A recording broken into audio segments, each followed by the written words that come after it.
Good morning, everybody. Oh wait. Oh, well, I gotta play the disclaimer. let everybody tune in here a little bit.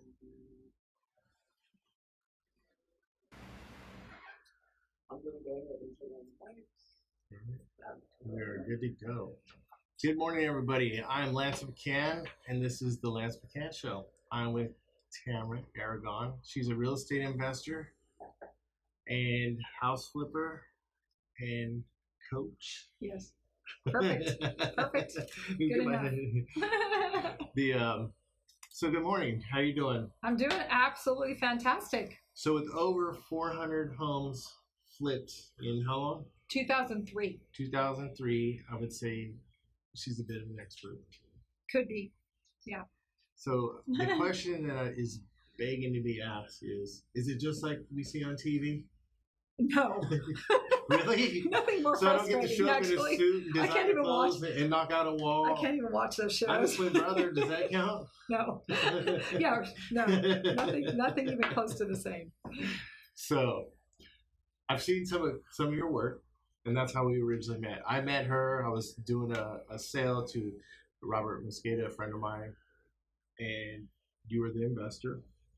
And so that's how we became friends. And so I've seen some of her work, and I have to say, you do some fabulous work. I've seen some, as a real estate agent, I've seen some really bad flips. Right. So I have to say thank you too. for holding the standard Thank you. high. Well, it is the heart for what I do. Actually, that is probably one of my more memorable situations. Robert and his family taking the keys from me with his sweet little daughters there, and him being a veteran, and you having a heart. He's for watching veterans. right now. Hey, Robert. What's up, Robert? Hey, brother, how you doing? You're my inspiration. I loved it. It really, I get teary-eyed, honestly. Like you, I'm a Stocktonian who loves my city. And my favorite part about what I do is making it more beautiful and bringing families to homes. Yeah, so it's you just definitely set the standard in that neighborhood. Thank you. And Thank you. That's what Stockton needs. We need some help. Yeah, we do. And I'm telling you, most people wouldn't want to buy most of the houses that I buy. You've seen them, so you know what they look like before. They wouldn't be the average fixer. So, and I think real estate investors sometimes take a bad rap. They look at us like, I want to say ambulance chasers or used car salesmen. Used car salesmen. Yeah, us real estate agents have the same struggles. Exactly. And so, 2003, what were you doing? Let's go back a little bit. Let's peel the onion back. So what were you doing before 2003? Well, I've owned my own company since I was 20. Okay. And so I ran a company for many years successfully, and ironically had nothing to do with real estate. It was for, I actually sold clothing for residents in nursing homes. Oh, wow. Yeah, it was, we had multiple vans. I had my sisters working for me, my mom, other people. We had about eight vans at one time. So designer clothes. So it was designer clothes, yeah, polyester pants and moo-moos. So I just always knew since a young age. I could say really my entrepreneurial spirit came out when I was much younger than that, in a little red wagon with light bulbs that I went door to door selling, because everyone needs a light bulb, right? Right. So they were so grateful when I opened the door and the affirmation, and then, geez, I took a nickel and turned it into a quarter. It was amazing. Showing you my age now, because we know that light bulbs are a little more than that now. So to get this right, you took light bulbs in a wagon, knocked on doors, and asked people if they wanted a light bulb? Yeah. Isn't that a great idea? I wish somebody would knock on my door right now. I'm always needing a light bulb. There's a business idea. I look at people who sit on the freeways or at stoplights asking for money, especially in the summertime. If they had an ice chest full of water and sell the water for $1, they would have more money than they know what to do with. Exactly. Oh, that's a great idea. $4 or $5 for a case of 24. You turn that 24 into 48. It's a great idea. That's my passion, honestly. It's turned from being an entrepreneur to just absolutely living for watching and supporting and helping other entrepreneurs be better, finding their passion and turning it into a way to monetize it, a way to make money. So from a wantrepreneur to an entrepreneur. Ooh, I like it. I say from passions to profits. There you go. I like that one too. I actually have a website that's passions to profits. Oh, really? .online. .online? Yeah. Okay. That's why I figured I'd throw that in. Yeah, shameless plug. Hey, why not? It's a free cheat sheet. So they can get Okay. Well, I'll plug it into the that show wasn't even notes. shameless. I told you I'm a salesman. Yeah, there's no shame in being a salesman. Or is it salesperson nowadays? Well, you know, I really do put out, I mean, something like what I'm giving away on that website. It's a free thing, and it really will help somebody turn their passions into profits. So, wish I would have known about that before the show. you still can do it. You can still do it, Lance. So, from Red Wagon to selling moo-moos and polyester, how did you go, I want to buy a house and fix it up? Yeah, right. Right. Okay, Were you so married at the time? I was married. I married, and when I was 20-something, to a different guy that I'm married to now. I've been married now for 21 years, but I was married to a different person then. And actually what happened was during this time was a downturn. And at the same time as that downturn, I ended up, my mother was working for me, and she got cancer and ended up passing away, and got a divorce, lost my home to foreclosure. It was a very rough time. So I went from what I say back in the day, all that in a bag of chips. Mm-hmm. You know, nothing can stop me. I'm young. I'm vivacious, and I came from a middle-class family. No one taught me how to do any of this stuff. So I had a pretty big head, I guess I'm going to say it at that age. We all kind of have. Well, I kind of got slapped down there for a while, where I pretty much got down to the clothes on my back. And then something, and it's probably because I had all that stuff going on, I got in a really bad car accident. So once the health thing hit, where I was bedridden for several months, and during that time, so I had this little transition time. And I was actually, without going into all the little bitty details, I was at a sundry shop in an airport, and there was this book called 1 Minute Millionaire that just called my name. Tamera, come buy me. So I've never heard of this this way of putting your money in different facets. There's, I don't want to, call it any one thing because people call it different things, but where I had buried all my money into this business. Right. And what happened was, because I was selling to nursing homes, the government took the opportunity away for nursing homes to manage their money right in the middle of my business. So my business immediately became a nonprofit.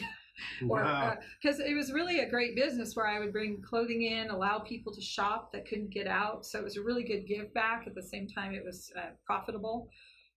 But when there was no more money to be spent when I showed up, so I tried all different ways for a long time. But anyway, so lost that business, lost everything. It was my firstborn. So anyway, all that happened. We all have our stories, right? I'm sure you have them. I'm sure anybody watching this has their story.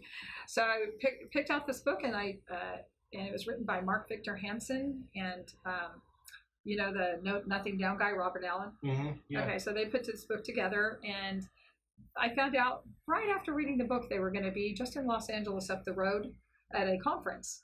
So I'm going. Yeah, I'm there. I don't have any money. I don't know how I'm going to get there or where I'm going to stay, but I'm going. In my car. I'm limping there.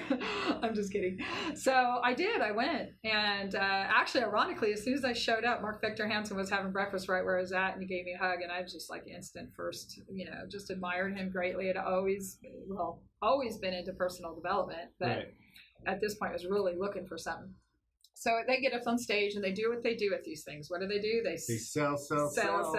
Buy my books, buy my CDs. No, wait. Buy my cassette tapes. Yeah, that's about how long ago it was. So yeah, you got that right. That's funny. You're funny, Lance. Thanks a lot. Hey, I remember those too. Hey, I had the dual cassette. I have VHS, so I'm worse than you. That's funny. So I'm sitting there, and they put out the offer, and of course I'm like dying to want to work with them, right? And so I raised my hand for the cheapest coaching they offered, some sort of group coaching that was going to show us how to do real estate and stocks and all these different things. Diversify. Problem was, after I raised my hand, I realized that I didn't have $1 on me or a credit card or any money.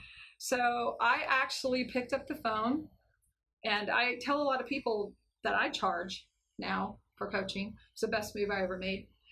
Picked up a phone and called a very good friend who agreed to let me use their credit card to put that coaching on the credit card. How much was the coaching back? $5,000. Oh. No, that was the cheap one.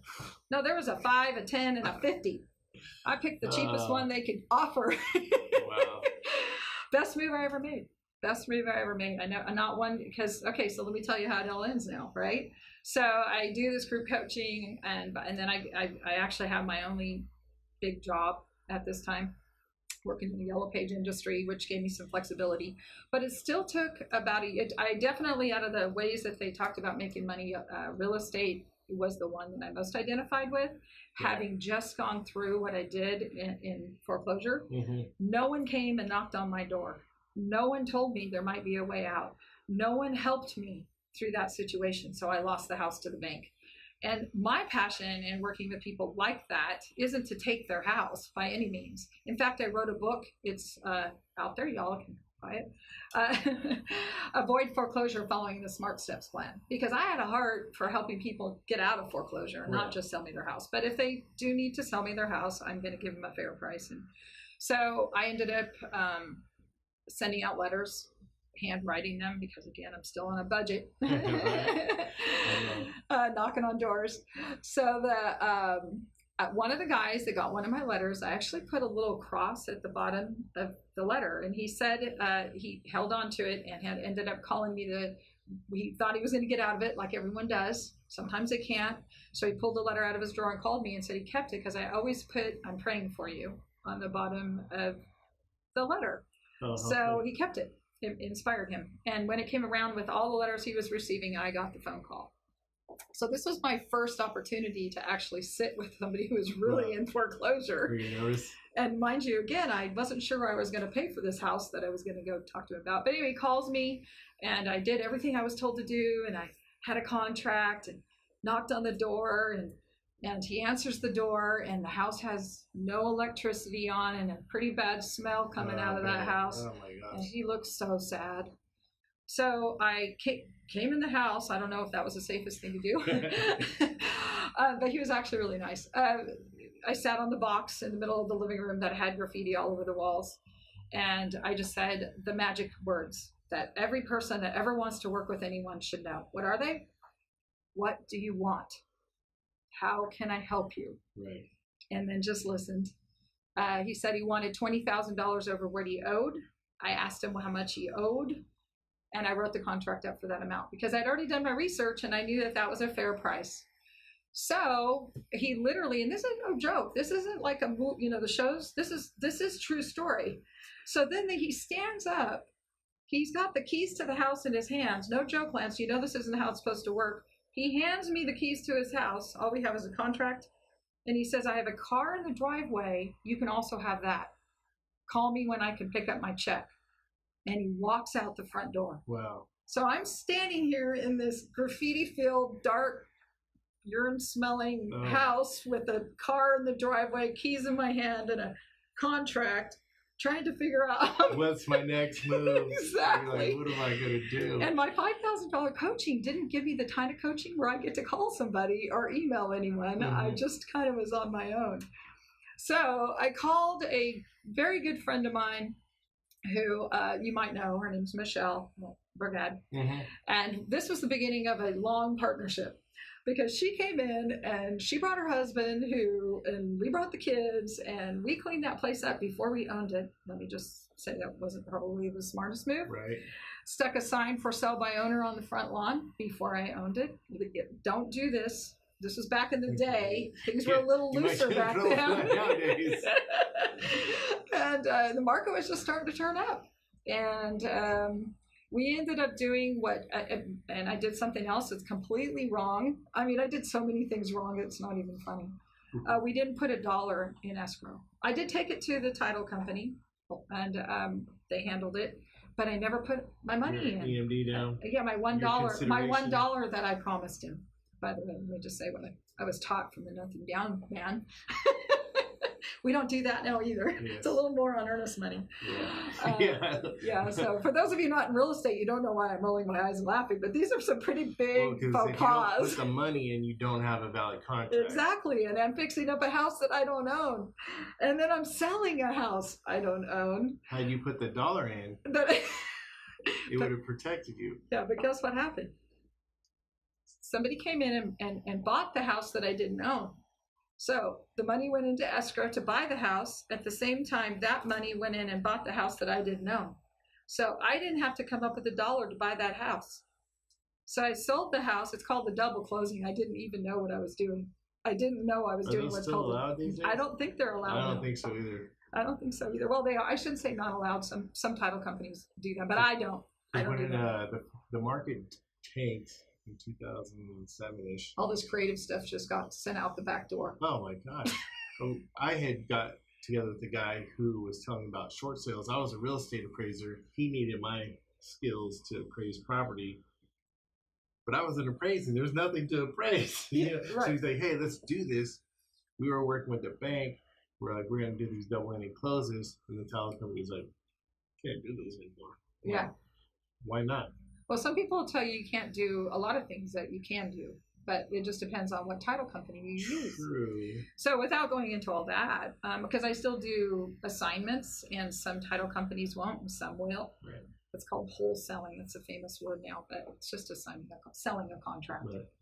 Right. There was a lot of rules about making those legal, but at any rate, big check came. Actually, we ended up pocketing more than the average person in Stockton makes in a year. Wow. The check was for $80,000. Holy moly! So guess what?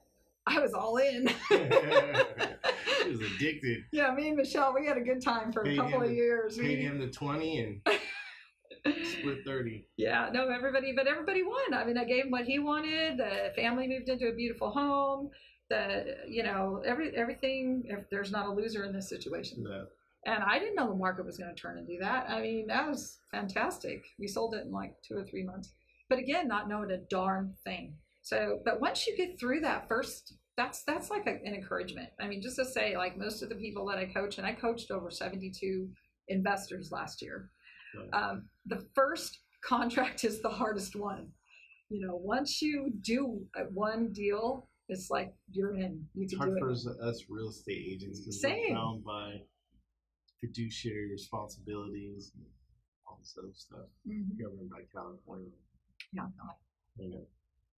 I'm not. So I'm not licensed, and I choose not to be, which I want to say I work with a lot of investors like Lance, and I always support those who we work together. I mean, I have realtors bringing me properties that would not be good properties to go on MLS. I'll buy them and then they'll relist them. So, or, obviously most of my properties go out on the market, and you guys make money when you did on Robert's house. Hopefully you made a little, I put them on the market. So I support title companies, lenders. Hi, Sonny. You said to say hi, by the way. What's up, Sonny? Realtors of all kinds. Home Depot loves me. I have 3 construction crews going almost all the time at the same time. Wow. So I employ quite a few people in town inadvertently. So, and you do any of the work yourself, or you step back from that? I'm a delegator. Okay. No, I call myself a contractor babysitter. Oh my gosh, I bet. It's a full-time job. Hey, where are you at? You're supposed to be at 8:30. Exactly. No, I actually go. Actually, I have people to do, but when I leave here, I have a house over here on Harding. I'm going to go see, and I just stop in and make sure things look safe and that people are doing what they're supposed to do. Actually, the favorite part of my job is watching the transition. Oh, I bet. I mean, I just showed you the picture. I'm like, look. I saw this picture, the one you have in Murata. It's just like, oh. Yeah. I think you made a mistake. Everybody thinks that. But then I've seen the pictures. I'm like, oh, wow, that's beautiful. Most of the houses I buy, I have found that people can't believe I bought them. I have vision. I have been gifted with vision. A lot of people don't have the vision. Exactly. And I think it comes from lack of experience, seeing what it takes and knowing what it takes. Because your first ones, you're probably fearful. am I going to make any money? I've talked to some investors and who've talked to other investors. They're like, man, we're a little fearful right now. We have 13 properties and they're all in transition, and we're trying to offload them as fast as we can. Too bad they bought them at the price they did. I don't get emotional really about the purchase of that property. Mhm. It has to make sense. In fact, I have a piece of software that's called the bottom line. It's the bottom line. It's my line. I've always said it. It has to make sense for everybody. You can't. Oh, absolutely. Like the seller can't only win. No, and the buyer can't only win, and everybody just needs to work together. Everybody needs to make a little piece of the pie. You know why I do pretty good with sellers and owners is I'm just honest. Mm-hmm. Here's the comps. If you want to go to a realtor and put it on the market, this is what it's going to sell for, which is a lot more than I'm going to pay. I just say it flat up, and I'm okay with that. I'm okay with that. I want you to do what's best for you. For me, if I'm going to buy your house, I'll close and I'll do all like those little bandit signs, those little sign spam. 72 hours. No, that's difficult just because of title. But if it wasn't for title, I could. And a lot of people that I'm working with have desperate situations that if it wasn't for me helping them, they'd walk away with nothing. Yeah, when I was when the market shifted in 2007, there was a lady. She had a property on Swain, and it could have been torn down and put a multifamily up there. And she was just waiting and waiting and waiting. Like, I can buy this property from you. You could walk away with 30 grand. If the bank takes it, walk away with nothing. You're gonna probably they're gonna all the fees that they're gonna charge you. You might get $5. And she decided to hold out, and they foreclosed on it. So felt bad for her. Well, right now we're sort of at a peak of a market. In fact, we've been at a peak. In fact, since June, it's flattened. You know that. More days on the market, prices are coming down. Yeah, last year was crazy. If you didn't get to a property in 3-4 days, you didn't get it. Exactly. No, it's not like that now. And I'm still talking to sellers that are like, oh, the market's high. And I'm like, well, the news hasn't caught up because they're too busy talking about sex scandals or whatever. But they'll start talking about this pretty soon. It's not a fear. Have you ever done the historical, like for Stockton, to know what the cycle is? What do you mean? How far back? Yeah, so I've gone back 80 years. Oh, wow. And I haven't been alive that long, but I have studied the market very diligently. Having been through a foreclosure once, I never want to go through that again. So every 7 years on the button has been a turn, and we're a year and a half out right now from that 7-year mark. And so, it's just an adjustment. Nobody needs to freak out. That's what people say. The market's going to crash. No, it's not going to crash. We're not in that same position we were years ago.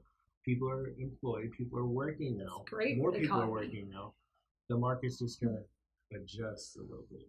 Always does. Just expect it, people. Don't panic. But as far as a crash, unless they go back to the same lending standards as they did prior, I don't foresee a crash. Because between 2002 and 2005 and 6, you could literally walk in the bank and go, I make $200,000 a year. You sign on the dotted line. Yep. Make 3 months payments. Therefore, it would not be considered fraud. And I know people who were doing this. They would rent out the property, and drag out the foreclosure as long as they could. Yeah. Buy $1 million homes in the area. Yep. $600,000 homes in Spanos and Brookside. Yep. Well, lenders hopefully have gotten a little stricter. Yeah, and I was so that's crazy not back then. I would get, you're as the middle guy, you were stuck. The lender would say, hey, I need $3,000 to make this deal work. Okay, yeah, that's conceivable. I could do that. Is have a lender go, I need $27,500 to make this deal work. You're like, I'm sorry, I can't stretch the comps that far. No. But then if you didn't, they would never send any more business. So you're stuck. Oh, wow. So you built this long-term relationship with this lender, then he gives you a bad deal and he's mad because he's not going to be able to make those 3 or 4 points on the back end that they were making. But they were just gouging people. Yep, I was there. Hi, Michelle. Hey, Michelle. How you doing? Yeah, those were the days, and I've been through this. This one, I'm going to say we're in it. I want to say we're in it and see we're all living. Nobody even hardly knows. This is called an adjustment. It's normal. It's flattening out. Yeah, and there's nothing to be afraid of if you buy a property at a price that makes sense, and you sell them at what makes sense. They were just kind of going. That's why I tell people, you have to buy a property that you're comfortable with the payment. If you're not comfortable with the payment, don't buy it. I don't, because you're gonna blame me, your agent, because you bought a property that you live check to check in. You're gonna, why did he sell me that house? Forget the personal responsibility in the situation, but you're gonna blame me, and I don't want you to blame me. I don't want you to wake up and regret buying. Yeah, so you work with clients trying to keep them within their budget in neighborhoods that suit them. Suit them. Exactly. So yeah, I could talk about real estate till tomorrow. So what else you want to talk about? So, any other questions? So real estate flipper. Let's talk about your coaching. What do you do for coaching? So how I'll just do you charge transition. $5,000 now? I charge more. Oh my God. No, actually, I have I'm going to do a shameless plug again. CoachingYouToProfits.com, and actually, you can get a mastermind coaching for as little as like $297 a month. No, it's not bad at all. And actually, because I have this passion for just real estate investors, because obviously I am one, but also I have lots of other businesses that I ran and run, and you don't have to be a real estate investor to be coached by Tamera. So I've done this event called 7 Days to Freedom. This year will be our 5th year. We've taken over 48 entrepreneurs to other countries and just kind of smushed a year's worth of work of figuring out what you're going to do, that passions to profits, into 7 days. Why we have a ton of fun. So where'd you go last time? It was Costa Rica in July. Yeah. So we're going to go to the Caribbean in February, and then probably back to Costa Rica after that. So if you're learning for 8 to 10 hours a day, how do you find? Oh, see, now that's not what we do. See, this is what's amazing is we do different exercises. So somebody asked me that, why do you go to these beautiful places that are sort of more expensive, like almost 5-star resorts, and work? And I said, well, we do about 2.5 hours in the morning, and then you get all day to play, and another 2.5 hours of teaching time, teaching coaching. And I do this, the teaching's done by Donna Porto, who's written like 40 books, millions of books sold. In fact, she's in Brazil for the last month teaching thousands. She's talked to over 5,000. So she's the teacher, and I get to do what I love to do, which is the interaction like this and coach. Nice. So anyway, yeah. So 7 Days to Freedom event.com has a webinar if you want to learn more about that. We have a question. How does a new investor get started? I have a couple different things I could refer to. One is free, REI Posse, POSSE.com. If you go there and put your name and email in, you're going to get like some teaching emails for about 30 days that kind of let you get your feet wet. And how does anyone get started? I'm obviously a proponent of why reinvent the wheel. Absolutely. That was my saving grace, spending that little bit of money. And it seemed like a lot, but next to the $80,000 that I made, does it seem like a lot? Not at all. Right. So you can go try to figure it out and do it by the School of Hard Knocks and probably end up losing more than you make. If you decide to get through that, then you might make it. But, School of Hard Knocks is expensive. Oh, yeah. So I agree with that. I've been knocked up inside my head a few times. So who said that? What's the first name? Michelle Marie. Yeah, so Michelle, if you're interested in showing up for some coaching you to profits would probably be. And you can always hit the contact button on any of my pages. Just reach out. I love communication and feedback. So, yeah. Interesting. So you're learning about what I do now. I know. I always see you at the gym and we do business together, but now we're learning about each other's business. Exactly. And then also, people invest with you. Yes, that's another thing. Okay, so I actually buy houses, and I have a limited amount of money. I'm not Donald Trump. Oh, sorry, not political, just rich. He's just rich. Okay, so I have a lot of money, but I don't have enough to buy every house that I want. So what I've done is this all started with, again, a friend. I just said to a friend's like, I want to invest in houses. I just don't really want to learn how to do it. I don't want to manage it. I don't want to do it.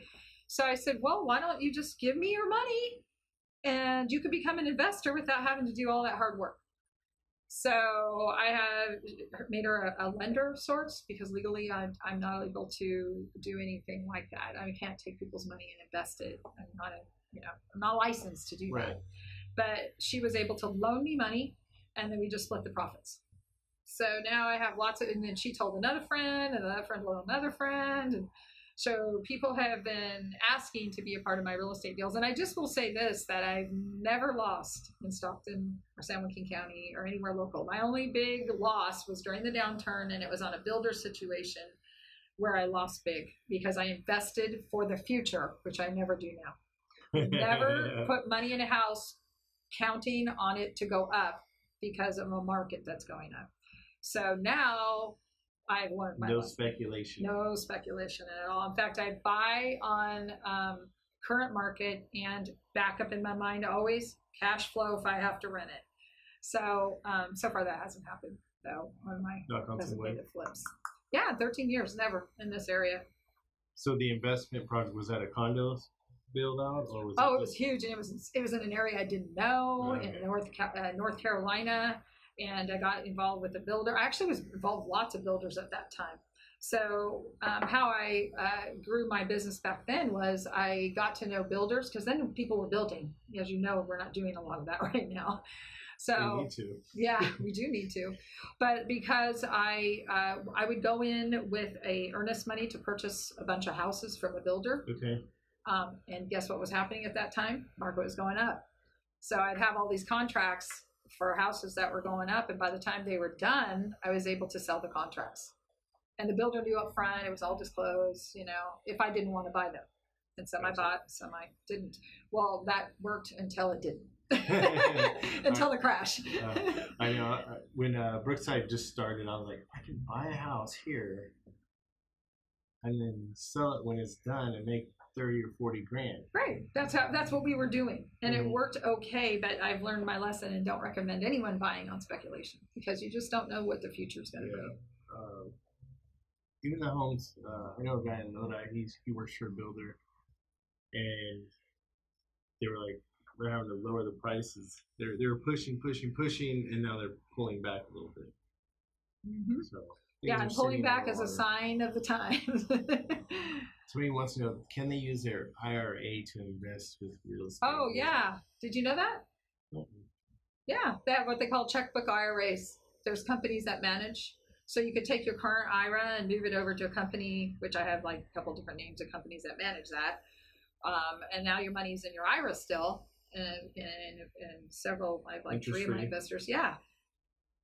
No, right. It's just sitting there doing nothing. But it's called a checkbook IRA, and as long as you do like you couldn't do something with your name on it, but if you give your checkbook transaction. Yeah, exactly. Wow. So it's so if you're interested in, I'd say all of my investors have made no less than 25% last year. My lenders, excuse me. That's pretty good lenders. Return. It's better than some banks. I was going to name a couple banks. Yeah.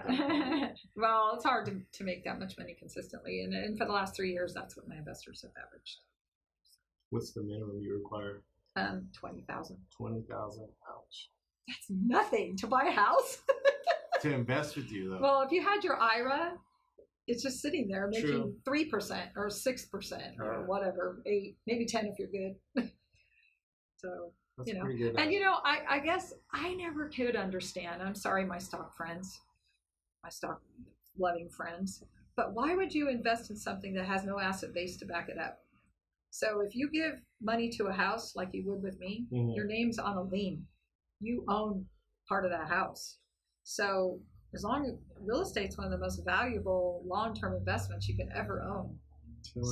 So it doesn't make sense. The homes that our parents bought for $25,000 when we were younger, are worth hundreds of thousands.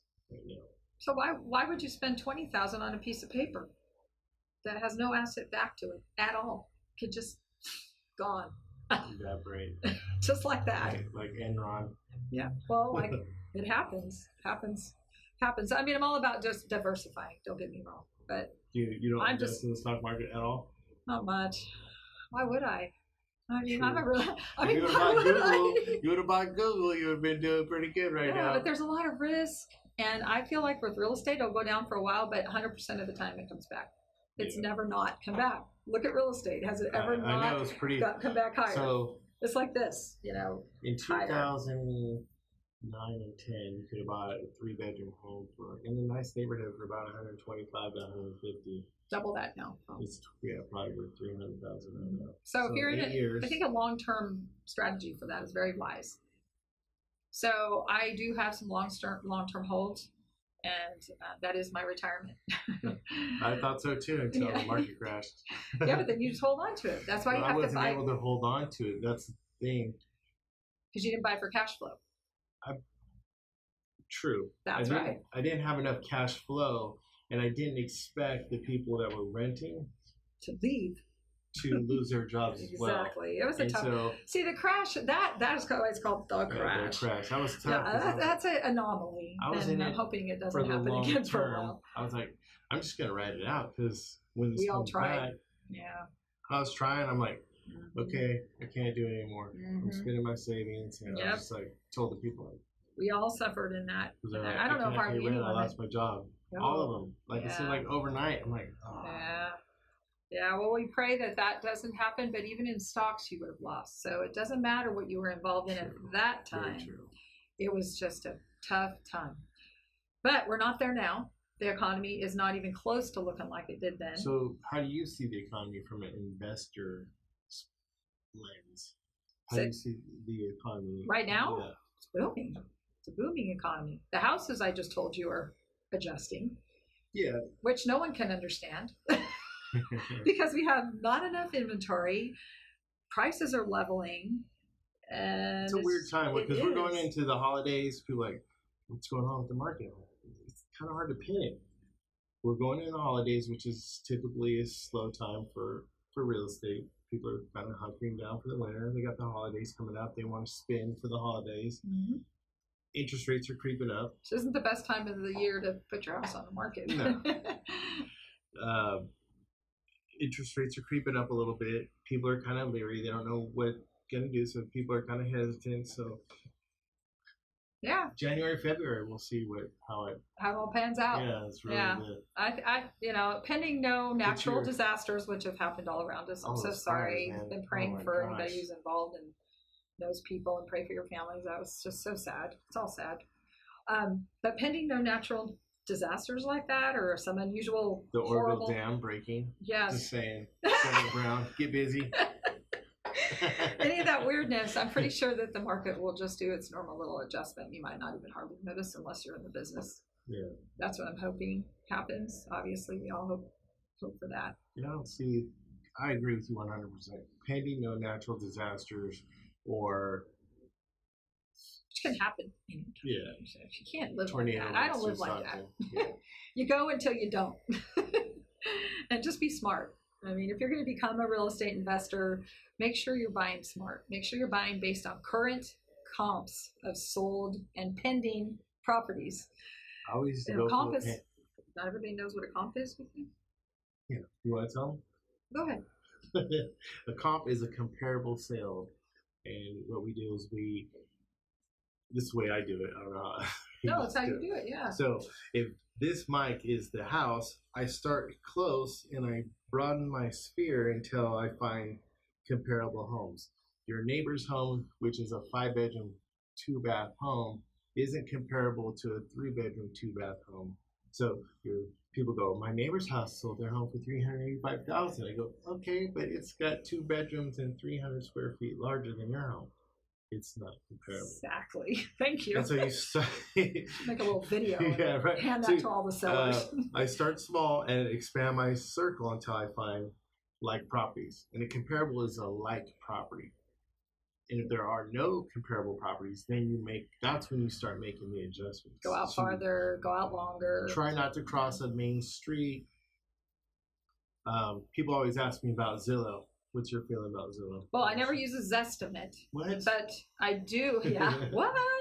But not everybody has access to what you have access to. So if they did kind of want to know, well, call Lance if you want to know what your house is worth. Yeah, call Lance. Yes, you can. But Lance can. Exactly. But if you just really just sort of want to just fool around in there, you can go to Zillow and you can type in your address. And there is a way to get to a bunch of houses that have sold. Most of them are on MLS, some of them aren't.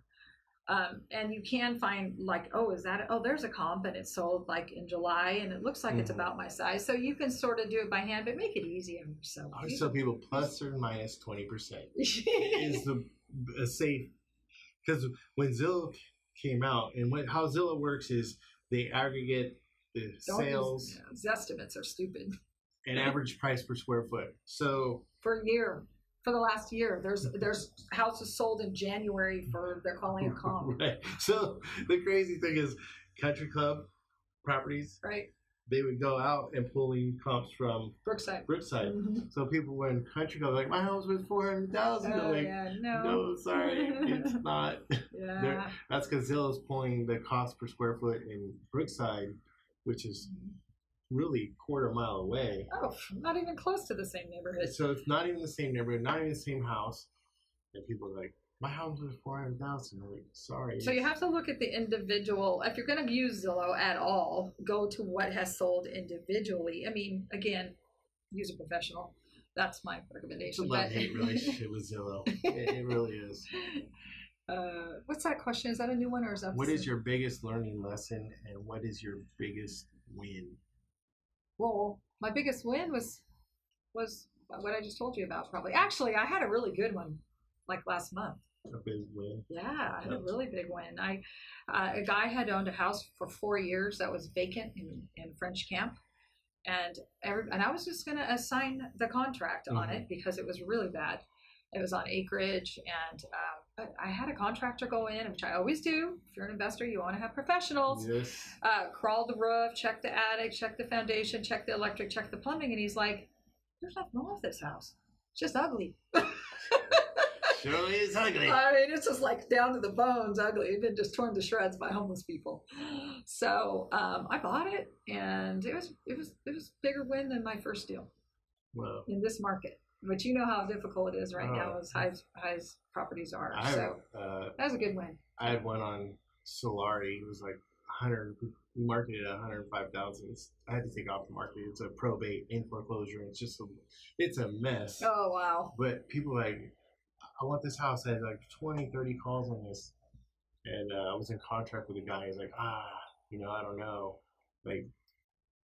It's hard to, this home fixed up will probably go close to 180, 200. I bought it for 125 and sold for 360. Oh my gosh. But I put 100 into it. Yeah, so. People don't realize how much you put in.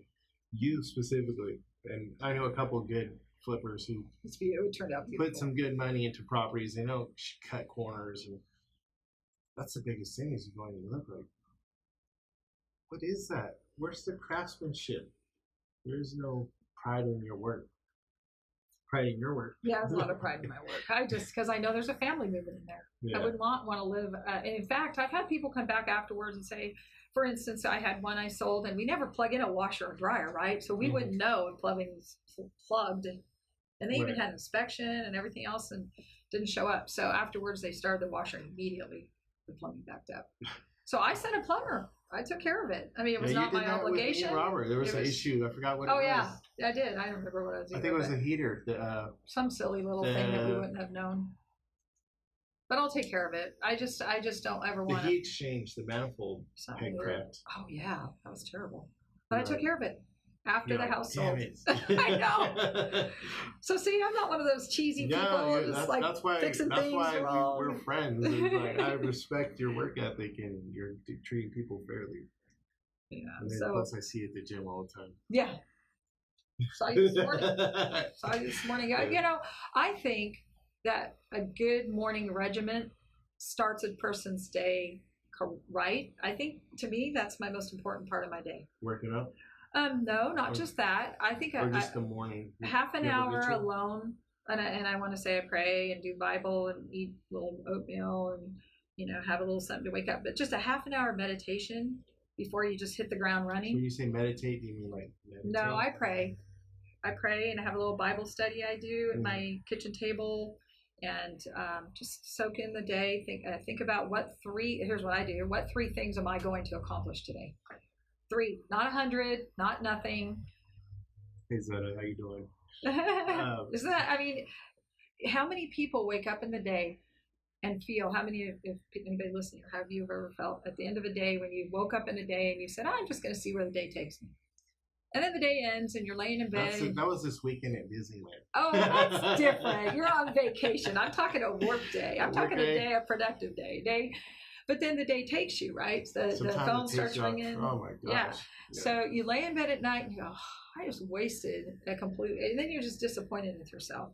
So then the other side of the thing is you have 50 goals and you reach none of them, or you meet, maybe you meet 10 of your 50, you're God, wow, you meet 10 of your 50 things on your list and you still lay in bed feeling like a failure because you didn't. So my most important thing to feel good about and to accomplish more is to think about before I go to bed what I want to do and start my day with a vision and knowing that life does come along and sometimes twist it. That slaps you upside the head. But you know how you do that? You turn this off, stay off social media, and focus on your goals for an hour or 2 a day. At least. I mean, you can get back on that phone and social media will still be there. The phone, I have a weird relationship with the phone because... You and a lot of people. Because it's part of my business. Well, mine too. I mean, me, social media marketing and all that stuff. Do you have an assistant? I don't. Okay. So there are VAs, virtual assistants that work very inexpensively that will take those calls. And I'm blessed to have a beautiful person that's been with me for 10 years that does it for me. So, and if anybody ever was going to be tightwad about not hiring somebody. Tight-fisted. Yeah, but you know what? Having somebody can handle the tasks that are taking up your time and taking you away from doing what needs to be done to make more money. It needs to make go get a haircut. It's an investment. Okay. That won't work out. I don't think that'll work. I always wait till the last minute. Hey, can you get me in? I told him, the guy would customer, like, I need to start booking every 3 weeks, just like every 3 weeks. That's what you got to do. See, that's planning. Yeah. There you go. Then it's on your calendar. I feel like I'm Shaggy right now, even though people are like, you don't need a haircut. I'm like, I do. I feel like you're funny. You're funny. See, that comes down to planning again. Yeah, my calendar is full. If I don't put it in my calendar, I'll forget. My dad had a yellow notepad. And I thought he was crazy, and he would lose it if he lost his notepad. He wouldn't know what he was doing. Wow. His whole life was on that notepad. Thank goodness we have Google because we can find it on desktop and our phone. Thank God for Google. So what? And I do work out 7 days a week. 7? I do. I feel better. It's not like I'm not religious about any of this stuff. I just know what works for me and makes my day go better. Do you eat healthy? Do you pack your meals? Sometimes. No, pretty much. That's why I have Rita working you out. Exactly. She actually helped me with my Simply Rita. Actually helped me with my meal plan. Initially, but now it's just a habit. Now I just do it. But I balance. I have fun. I had a piece of pizza this weekend. I was listening to a book on my way to Disneyland on that long drive. It's called Atomic Habits. Oh. It was very good. He talks about improving 1%. I like it. I'm going to have to read that. So he talked about a guy who went to the gym. He was coaching and he could only be at the gym for 5 minutes. So what he was creating a habit for was him getting dressed and showing up. So after that habit was established, he's like, I'm here, I might as well work out. So he could only work out for 5 minutes and then he would leave. 5 minutes? He set it to 5 minutes. Takes me that long to go to the bathroom and get on the treadmill. Which doesn't make sense to you and I because we work out all the time. But somebody who was a couch potato, who wasn't used to showing up, that is what helped him take that step. And my opinion is a 5-minute workout is better than a no-minute workout. Absolutely. The human body is such a fantastic machine. It is physically healthier tomorrow if you work out today. You know what I heard? That you might as well, I know somebody told me that being a couch potato is worse than smoking for your body. So when I was taking health class, read that. You're on something. Nurses who sit all day, they said that sitting is a new diabetes. I believe it. So there you go. We might not be talking real estate here, but you know. Well, we're talking about coaching and health and wealth. Yeah. Because your health is your wealth. Exactly. Thank you, Coach. Well, what? We know who that is. Yeah, Mr. Nisha. Yeah. So, but yeah, that's kind of what got me down, right? That was the worst thing that happened to me out of everything I talked about. Who cares about money? I mean, I could have no money, but if you got no health, you got nothing. You have nothing. I mean, hopefully you can get your health back. We'll hope to get healthy is always nice, but really, that's just everything. So my God is important to me. So I like spending time with that relationship. I'm not like what I call religious. I love my Jesus. You need Jesus. I do. You're like this. So closing this out, what 3 things, tips, tricks, hacks, however you want to call them, what 3 things would you tell people that they should do? Well, they should probably get a coach to follow, whether it's me or a mentor. Maybe you don't want to pay for a coach. Maybe you know somebody who's in a business that you want to do, and you should contact them and maybe learn how to do it. But trying to do stuff on your own just is so much more difficult. So, but just, to even back up further than that, I think good healthy habits for your mind, like you were just talking about, books, for your spirit and for your body are key. Audible's been like my saving grace. I listen to several books a week now because all my workouts. What am I doing? What am I doing? Do you speed up the speed, or do you listen at 1? At 1.5 now. Okay, I'm bad. At 1.25 because 1.5 was like he was talking like a robot, and I couldn't quite get. You get used to it. But I realized the other thing I noticed too is when I sped it up, my mind didn't wander as much. Exactly. I focused more on what the book was saying versus my mind drifting back and forth in and out of the book. Well, Psychology of Achievement's a really good book. If you want to look that up, Brian Tracy wrote that book. He just did a new version of it. Okay. It's a good classic first version, but the new version is what probably. What do you think about Think and Grow Rich? I love that book. I actually listen to Napoleon Hill on YouTube at least once a week, repeating his little famous, you know what you think about. You have to share that with me. Yeah, I will. Yeah, I'll send that to you. I'll put it on that. Actually, I've also made my own personal affirmations. So I took a bunch of verses and I personalized them, and it's like 10 minutes. I put those in my ear. I am. Really, it's almost like there's a lot of negativity out there. There's a lot of stuff coming at us, right? There's a lot of sad things going on in the world, and I'm not in denial of them. I just think it's really important to fill yourself up so that you can give back love and happiness and joy. That's a good point. Sucking all that negativity in. I have a theory that I'm not raising my children, I'm developing them. There you go. So they've read Rich Dad Poor Dad, How to Win Friends and Influence People. Oh, that's so Grant Cardone. Smart. I just saw him in San Diego. Who, He's actually a friend, yeah. Really? Yeah, and in Tampa. He was out event. I'm on him. Okay, so talk about spending my amount. I spent a ton of money on, we want to know the amount, to be around a bunch of people who are super successful real estate investors who are also online gurus. So you practice what you preach is what you're doing. Oh, yeah, absolutely. Absolutely. I'm in the trenches. Do you have another tip? We got 2. One more. So I had good healthy habits. Health is wealth. Yeah, health, wealth, spirituality.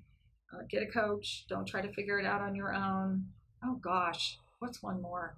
Put it on the spot here. Yeah, that's okay. How about that? We were just talking about books. I think it's important to always be growing your mind as well. Man. So wisdom.